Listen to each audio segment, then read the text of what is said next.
Good morning, everyone. It's Lee Hinson, President and Founder of Agile, and it's time for today's episode of the Daily Stand-Up. So without any further ado, let's get started. Today, I wanted to talk about an article that I recently read that was sent in to me by one of our podcast subscribers. So thank you for sending in this article. I really appreciate it. It was a good read. And it goes on to talk about, and this caught me off guard, it says, you cannot be, I want to make sure I get this quote right. It says, you cannot be a true Scrum Master with a certificate alone.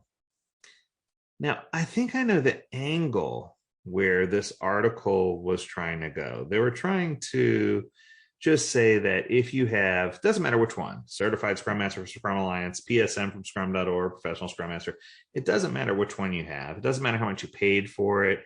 It doesn't matter what test you took. That's not going to qualify you as a Scrum Master.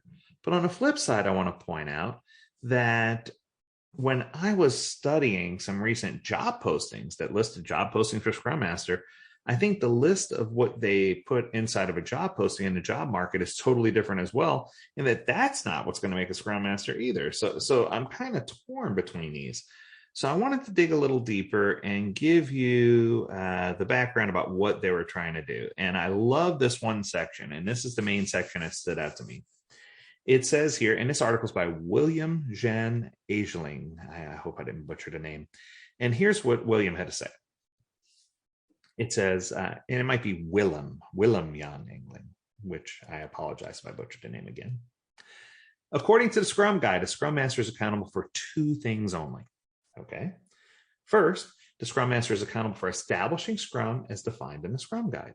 They do this by helping everyone understand Scrum theory and practice, both within the Scrum team and the organization. And that comes straight from the Scrum Guide 2020. That's great, but to me, that's kind of ethereal. It's not very obvious how to do this. It's not very straightforward. It doesn't give me some steps or something to do that I can take action on, right? And two, it says the Scrum Master is accountable for the Scrum team's effectiveness. They do this by enabling the Scrum team to improve its practices within the Scrum framework. Now, that one, I think you have a little bit more foundation to work on, right? But the truth is, to be able to help someone understand Scrum, to help a team, an organization, an individual, you need to have a solid understanding of what it is yourself. So the same can be said about the accountability for the team's effectiveness. If you're never been accountable for something, it's going to be hard for you to enforce them to be accountable. I think that while the Scrum Guide is a great foundation, if you use this as a tool to leverage to help people understand how someone can really be a true Scrum Master beyond the things that you learn in a training course, that's going to help you. So I'm going to point out a couple of the headers, if you will, of things that they brought into the picture, and then I'm going to talk to those. The first one says Scrum Masters are leaders. So directly from the Scrum Guide, it says Scrum Masters are true leaders who serve the Scrum team and the larger organization. I could not agree more. I think that it takes more than just a simple set of skills to do this, though. I think that this is one of those things where you're going to get caught in that circle, right? That circular, oh no, what do I do? You need experience to be a really powerful Scrum Master, but to be a really powerful Scrum Master, you need to get experience.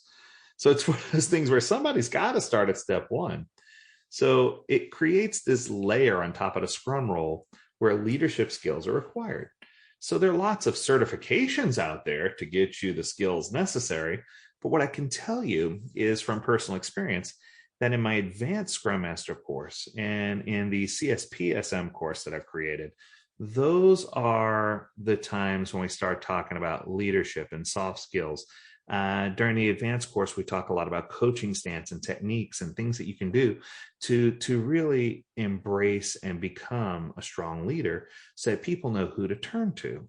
In the CSPSM, which is the highest level of Scrum Master course, this is where we start talking about Scrum Masters having agile coaching competencies and how they need to understand.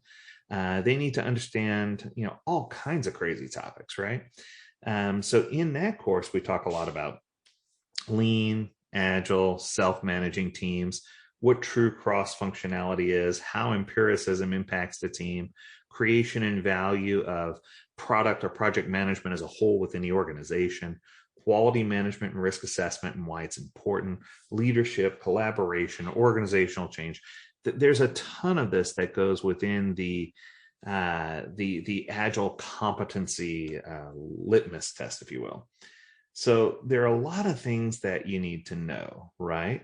And I think that sometimes it's does the Scrum Master understand? And these are great questions, by the way, that you can ask if you're interviewing a Scrum Master. Tell me more about your understanding of how Agile and Lean work together, right? Scrum Masters need to understand those concepts, even if they're not working in a pure Lean Six Sigma environment. They need to know about WIP limits, reducing waste, maximizing value, all those good things, right? You also need to ask them, tell me about a time when you were a mentor or a teacher, leading a group through a workshop, or tell me about a time when you did some professional level coaching or certification, or not certification, but facilitation, and how did that help you gain an understanding of the framework? And I think that when people understand that in order to be a good, proper Scrum Master, it involves coaching, helping, facilitating, training, advising, all these other things, that it's not just something that you do day to day for 15 minutes to facilitate a meeting. It changes from something that anyone can do for a short period of time into something that only a select group of people with the right skill set can do.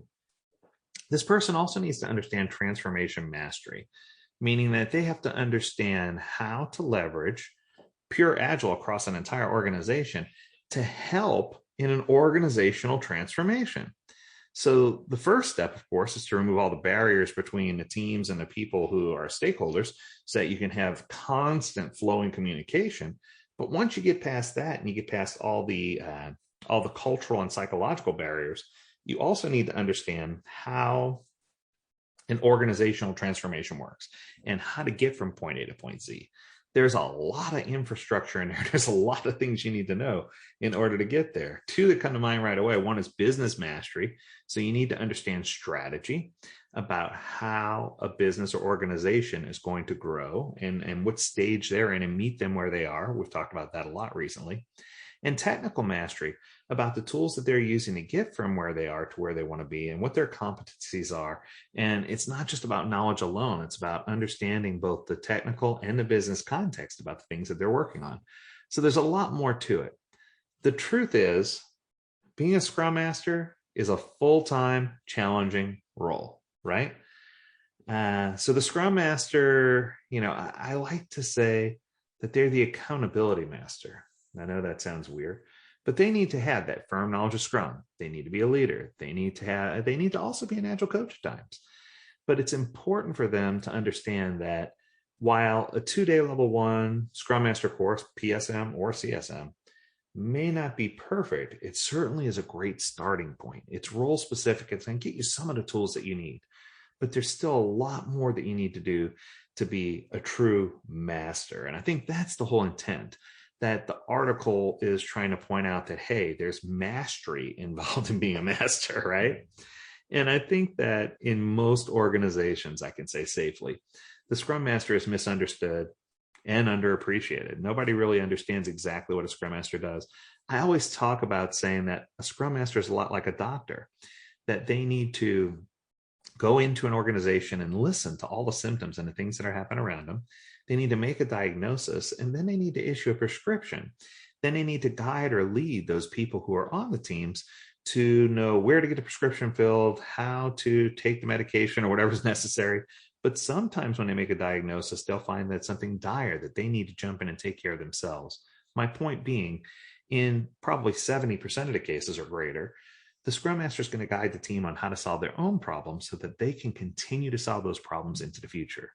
There is the rare time where someone's going to come in and you're the doctor and they have a burst appendix and you need to get them to the hospital and take care of it. That's not something a team can take care of themselves, right? So you need to be able to diagnose and make those quick judgment calls in order to get to where you need to be. So for me, a Scrum Master is more than just a part-time bridge to help people in meetings and do minor facilitation. The Scrum Master is what I call the keystone. The Scrum Master is the person who's responsible.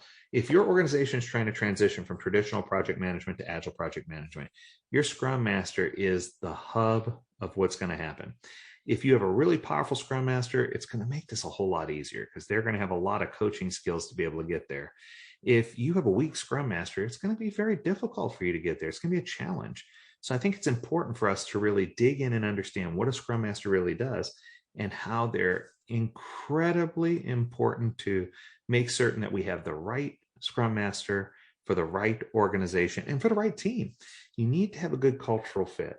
And I will go on record and say this. I teach those 2-day Scrum classes all the time for Scrum Masters and product owners. And people leave saying it was life-changing. It's incredible. And they learned so much. And part of it is you need to make sure you have a good instructor that's going to take you beyond what the book says and help instill some of the experience in there. Because I think once you experience some of the things that a Scrum Master experiences, that's where you're going to get the greatest knowledge. And that's where you're going to get to the point where you understand that, a simple 2-day review the book and take a test isn't going to be enough for most people.